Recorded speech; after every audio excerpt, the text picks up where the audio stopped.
আমরা হয়তো প্রত্যেকেই টাকা জমানোর জন্য খুব চেষ্টা করে থাকি। অনেক সময় দেখা যায় আমরা হয়তো এক্সট্রা ইনকাম করি, যে কারণে টাকাটা সহজেই জমাতে পারি। আবার অনেক সময় হয়তো আমাদের যে প্রত্যেক দিনের খরচা, সেই খরচাটাকেও অনেকটা কমিয়ে আনতে পারি, মানে কমিয়ে আনি, বাজেটের মধ্যে নিয়ে আসি, যাতে আমরা টাকাটাকেই জমিয়ে উঠতে পারি। কিন্তু বিশ্বাস করো, আমরা হয়তো জীবনেতে এমন কিছু কথা শুনি না, বা এমন কিছু গুরুত্বপূর্ণ বিষয়কে অতটা ভালোভাবে নিই না, যে কারণে কিন্তু আমরা টাকা জিনিসটা জমিয়ে উঠতে পারছি না। নিশ্চয়ই তো কিছু না কিছু খামতি রয়েছে, খামতি ছাড়া তো কোনো কিছু হয় না। এই যে টাকা না জমাতে পারা, তার পেছনে তো নিশ্চয়ই কোনো কারণ রয়েছে, বা কোনো খামতি আমাদের মধ্যে লুকিয়ে রয়েছে। আমি আজকে তোমাদের এই বিষয় নিয়েই দুটো কথা শেয়ার করব। এই দুটো কথা একটু ঠান্ডা মাথায় শুনো, গোটা ভিডিওটা একটু মন দিয়ে শোনো, তুমি কিন্তু সমস্যার সমাধান বা সমস্যা থেকে কিভাবে বেরোনোর উত্তর তুমি পেয়ে যাবে। তাই বেশি কথা বাড়াচ্ছি না, আমি একেবারে ওই দুটি কথা নিয়ে আলোচনা করছি। প্রথম যে কথা, সেটি হলো ডোন্ট থিঙ্ক। আমরা দেখবে একটা কথা প্রত্যেকেই হয়তো মানি বা বুঝি, সেটা হলো টাকার সাথে চিন্তা, এই শব্দটা কেমন যেন ওতপ্রোতভাবে জড়িত। কেন বলছি বলো তো? আমাদের কাছে যদি অনেক টাকা থাকে, তাহলেও কিন্তু আমাদের চিন্তা শেষ নেই, প্রচুর চিন্তা মাথায়।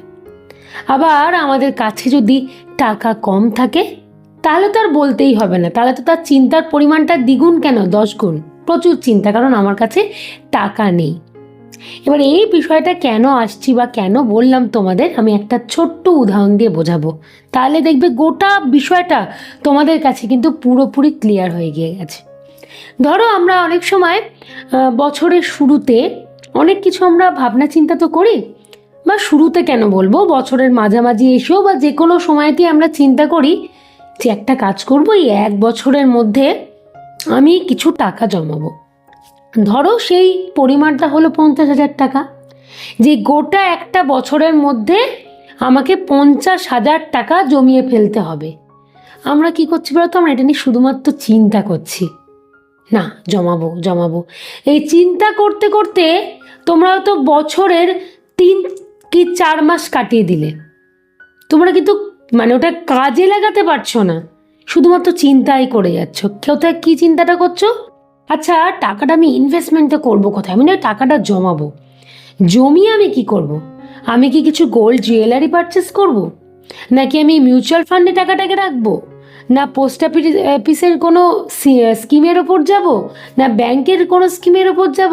এরকম নানা চিন্তা তুমি কিন্তু করেই চলেছো। কি করছো? শুধু চিন্তাই করছো, চিন্তাই করছো, কিন্তু টাকাটা যে জমাবো সেই চিন্তাটা করছো না। মানে প্রত্যেক দিন জমানোটা শুরু কিন্তু তুমি করছো না, শুধুমাত্র মাথার মধ্যে চিন্তা করে আসছো। আচ্ছা, একটা সত্যি কথা বলো তো, চিন্তা করে কি কোনো লাভ রয়েছে তুমি যদি টাকা জমানোটাই না শুরু করতে পারো? আমরা কিন্তু অনেকেই এই ভুলটা করি। আমি তোমাদেরকে আজকে থেকে এই কথাটাই বলতে চাই যে মাথার মধ্যে চিন্তা করে কোনো লাভ নেই, বা মনের মধ্যে কোনো চিন্তাকে পোষণ করে কোনো লাভ নেই। তুমি যখন মনে মনে একবার ভেবেছো যে একটা বছরের মধ্যে আমি 50,000 টাকা জমাবো, আজকে থেকেই হবে সেই দিন। সূত্রপাতটা তোমার আজকে থেকেই হবে। আজকে থেকেই তুমি একটু একটু করে শুরু করে দাও টাকা জমানো।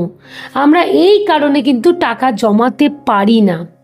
আমরা তো আমাদের খরচা কমিয়ে আনছি, আমরা তো এক্সট্রা টাকা ইনকাম করছি, কিন্তু মাথায় চিন্তা করছি কি টাকাটা কোথায় ইনভেস্টমেন্ট করব।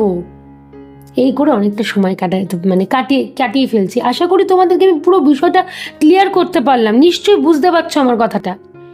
আমাদেরকে যেটা করার, জমানো আজকে থেকে, এই মুহূর্ত থেকে শুরু করতে হবে।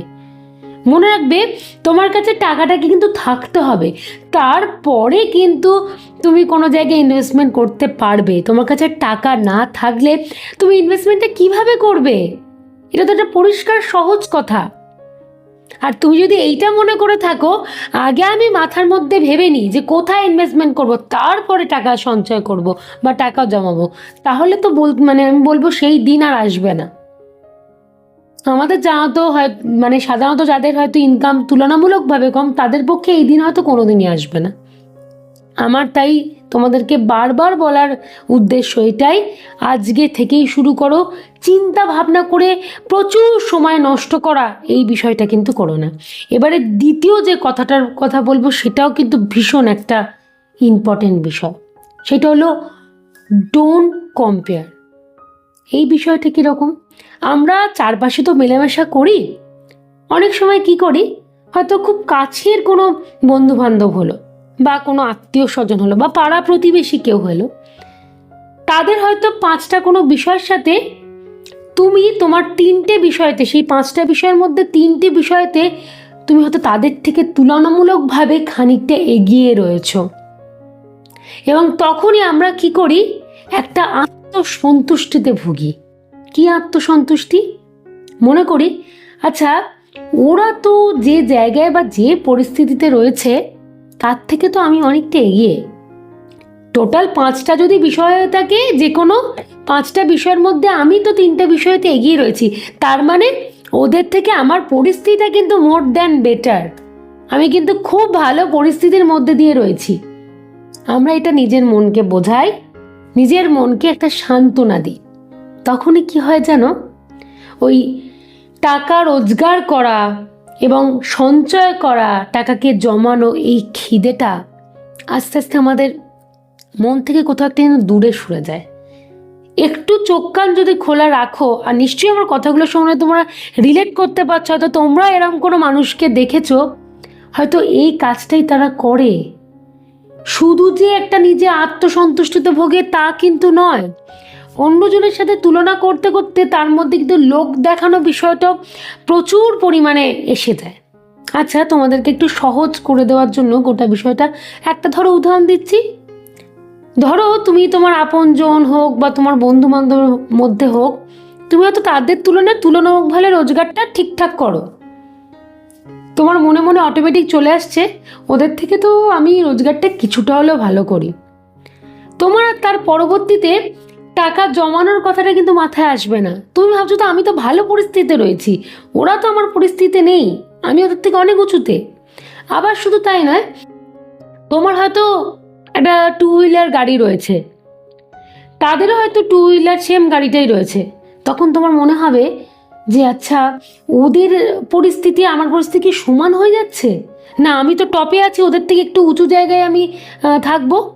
তখন তুমি কি করছো, হয়তো আরও একটু দাম দিয়ে একটা ভালো অন্য কোনো গাড়ি কিনে নিচ্ছ, পারচেস করে নিচ্ছ, কারণ আফটারঅল তোমাকে তো ওদের থেকে উঁচু জায়গাটা দেখাতে হবে। এই লোক দেখানো জিনিসটা আমরা অনেক সময় কিন্তু করে থাকি। কেন বলো তো? শুধুমাত্র অন্যের সাথে নিজেদেরকে তুলনা করে একটা কম্পেয়ার করতে চাই, একটা আত্মসন্তুষ্টিতে ভুগি। আমাদের খালি মনে হয় আমাদের যা আছে অনেক আছে, আর কিছু নতুন করে করার দরকার নেই, আর কিছু অ্যাচিভ করার আমার নেই, তো আমি তো ভালো পরিস্থিতিতে রয়েছি, ভালো পজিশনে বিলং করছি। আর এই জিনিসটাই আমাদের কাছে যত বেশি পরিমাণে চেপে বসে না, আমাদের টাকা জমানোর খিদেটা পুরোপুরি নষ্ট হয়ে যায়। তখন আমরা কুঁড়ে প্রকৃতির হয়ে যাই, আমরা খাটতে চাই না, মনে করি যা আছি চলছে খুব ভালো। কিন্তু সব কিছু চিরকাল তো একই রকমভাবে চলবে না। আজকে একটা জিনিস চলছে মানে কালকেও সেই জিনিসটা চলবে কি? আবার তার মধ্যে যদি অতিরিক্ত লোক দেখানো বিষয়টা আমাদেরকে গ্রাস করে নেয়, তখন ওই কলসির জল পড়তে পড়তে পড়তে পড়তে আলটিমেটলি শেষ হয়ে যায়। এই বাংলা কথাটা আমরা প্রত্যেকেই নিশ্চয়ই জানি।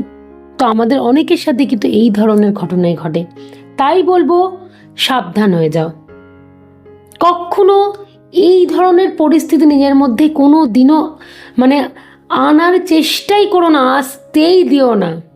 কোনো দিন কোনো বিষয় নিয়ে অতিরিক্ত চিন্তা করবে না, ওই টাকা জমানোর বিষয় নিয়ে চিন্তা করবে না। জমানোর চিন্তাটা টাকা জমাতে জমাতে করো, কিন্তু আগে থেকে চিন্তা করছি করব করব করব, আলটিমেটলি সেটাকে বাস্তবায়িত করতে পারছি না, সেই জিনিসটা করা যাবে না। আর কারোর সাথে কোনো দিন কম্পেয়ার করতে যেও না। কম্পেয়ার করলে তাহলে তুমি কিন্তু কোনো দিন ভালো একটা জায়গায় নিজেকে দাঁড় করাতে তো পারবেই না, উল্টো এই টাকা জমানোর স্বপ্নটা অধরাই থেকে যাবে। তাহলে নিশ্চয়ই তোমরা গোটা বিষয়টা ক্লিয়ার করে বুঝতে পারলে।